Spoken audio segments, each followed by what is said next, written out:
শিলা, না, খবরদার, ওই মুখে আমার নাম তুমি নেবে না। অনেক অভিনয় করেছো তুমি, আর অভিনয় করো না। মাধবীর মতো অনেক মহিলাই আমার অফিসে চাকরি করে। ও, তাহলে কি তারাও সবাই মাধবীর মতো তোমার প্রাক্তন প্রেমিকা? শিলা, মাধবীকে চাকরি দেওয়ার ব্যাপারে দিলীপকে আমি অনুমতি দিয়েছিলাম। এই ভুল বোঝাবুঝি হবে বলে এখনই তোমাকে জানাতে চাইনি মা। এ কি বাবা, তুমি একাই ভাবে উঠে এসেছো? কিছু হবে না রে মা, সবই তো চেনা।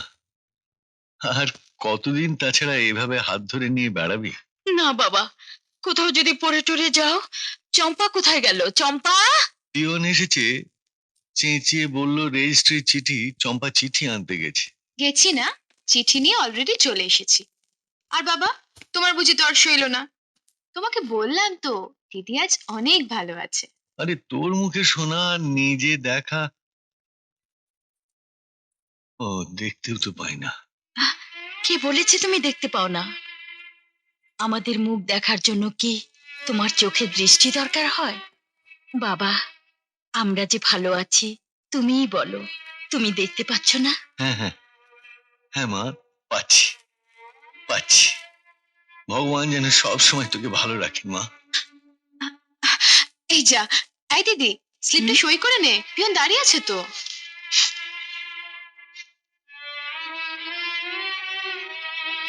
এই নে। কিসের চিঠি মা? দেখছি।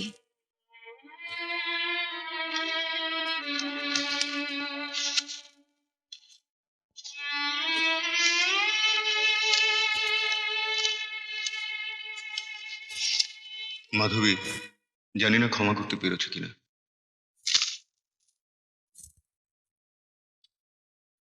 আমার জীবনে যে ঘটে গেল তা তো স্বপ্নেও কখনো ভাবিনি, কিন্তু ঘটে যখন গেছে তখন অস্বীকার তো করতে পারবো না। যে মা অল্প বয়সে বিধবা হয়ে আমাকে বুকে পিঠে করে মানুষ করেছেন, তার জীবন মৃত্যুর সংশয়ে আমি যদি ভুলও করে থাকি, তবু সেই ভুলই আমার জীবনে আজ সবচেয়ে বড় সত্যি। মাধবী, আমি তোমাকে ভালোবাসতাম, সেই ভালোবাসা পূর্ণতা পাইনি বলে কি আমি তোমার শত্রু হয়ে যাব?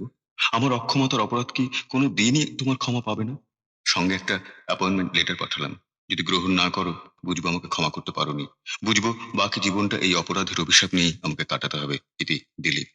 বললি না তো কার চিঠি মা? অ্যাপয়েন্টমেন্ট লেটার বাবা, আমার চাকরি হয়ে গেছে।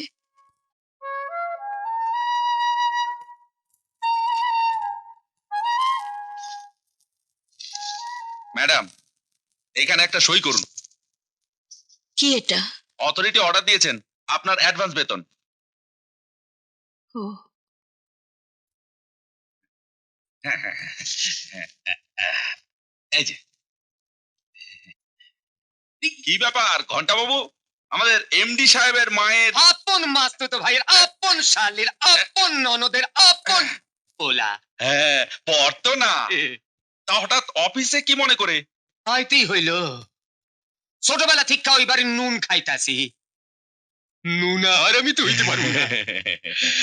বৌদিমণি কইল, ঘন্টা ছোট বাবু চেক বই ফালাইয়া গেছে, দিয়া আসো। ছোট বাবু যে আজকাল কি হইছে, এইটা করে তো ওইটা বলে, ওইটা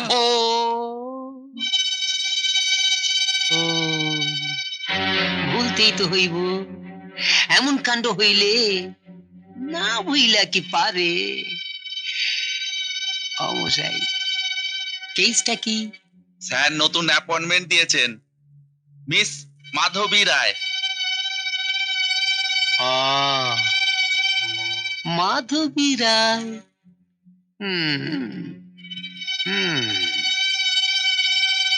ঘটনাটা তো খারাপ দিকে যাইতাছে। না, বৌদিমণিরে জানাইতেই হইব। অহন্থিকা শক্ত হাতে না ধরলে শেষে আর সামাল দিতে পারবো না। কাছের মানুষ হইয়া চুপচাপ সবকিছু দেখা গেলে নোনা হারামি হইয়া যাবো তো। না না, নোনা হারামি হইতে পারুম না।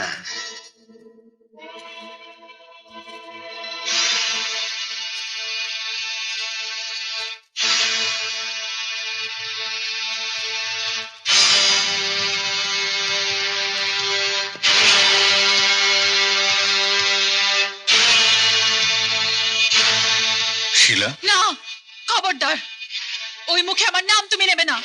অনেক অভিনয় করেছো তুমি, আর অভিনয় করো না। তোমার অভিনয়টা আমি আর ভুলছি না। আমি আমি চিরদিনের মতো চলে যাচ্ছি তোমার বাড়ি থেকে, তোমার জীবন থেকে। শিলা, কি হয়েছে? আমাকে জানতে তো দাও। কোনটা জানতে না তুমি? যা করেছো সবকিছু জেনে শুনেই করেছো। জানতাম না তো আমি, তোমার আশ্বাসে, তোমার ফাঁকা ভালোবাসার কথায় আমি অন্ধ হয়ে গিয়েছিলাম। কিন্তু সেই মিথ্যেকে সত্যি ভাবার মোহ আমার কেটে গেছে। এই নোংরা বিষয়টা নিয়ে আমি আর নতুন কোনো কথা শুনতে চাই না। আমি চলে যাচ্ছি, and that's final. Shut up! ঘন্টা, বাইজা গেছে, যাই কত্তা মারে যাই কানি। বুঝেছি। ঘন্টা আজ অফিসে গিয়েছিল, তার মানে আবার সেই মাধবী প্রসঙ্গ। থাক থাক, কোনো অজুহাত দেওয়ার দরকার নেই।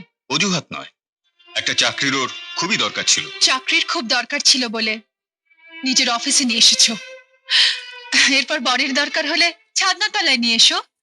তারপর সংসার দরকার হলে, ঘরের দরকার হলে এই সংসারে নিয়ে এসো, এই ঘরে নিয়ে এসো। শিলা, তুমি সীমা ছাড়িয়ে যাচ্ছ। মাধবীর মতো অনেক মহিলাই আমার অফিসে চাকরি করে। ও, তাহলে কি তারাও সবাই মাধবীর মতো, তোমার প্রাক্তন প্রেমিকা? শিলা,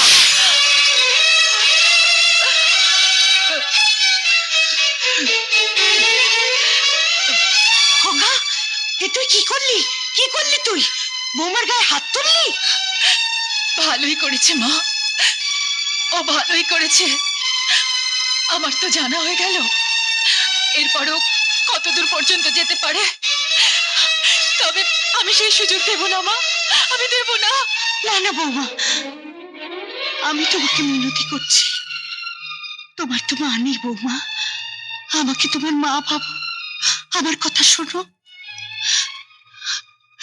মাধবীকে চাকরি দেওয়ার ব্যাপারে দিলীপকে আমি অনুমতি দিয়েছিলাম।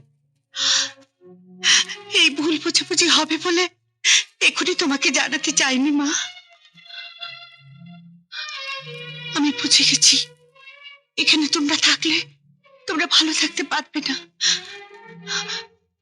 বাবা দিলীপ, তুই বৌমাকে নিয়ে তুই আমাদের পুরীর বাড়িতে চলে যা। পুরীর অফিসটা হেড অফিস বানিয়ে নিস, ওখানে মাধবীও থাকবে না, আর মাধবীকে নিয়ে কোনো প্রশ্ন উঠবে না। কি বলিস বাবা? আমার কোনো আপত্তি নেই মা, আমি ওই অশান্তি থেকে দূরে থাকতে চাই।